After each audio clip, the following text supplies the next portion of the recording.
Welcome to Burlap Teachers. Enjoy the video. You start by inspecting and drying the cast iron. Moisture creates steam and prevents even seasoning. Once dry, add a very thin film of neutral oil, about 1/2 teaspoon, and rub it evenly. Heat the pan over medium for 5 to 7 minutes until the oil just shimmers. This opens pores and bonds oil to metal. Make sure not to overheat. Moderate heat promotes a stable seasoning layer. Now you're ready to add food or continue deeper seasoning steps. You should cook something fatty, like bacon or fried potatoes, to build seasoning quickly.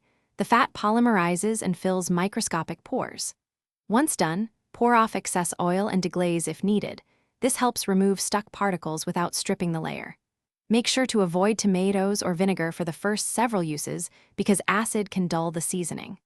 After cooling slightly, wipe the surface clean with a paper towel and reapply a whisper of oil to protect the finish. To complete care, perform periodic oven seasoning. Coat thin, heat at 200 to 230 degrees Celsius for 1 hour, then cool in the oven. This builds a durable finish.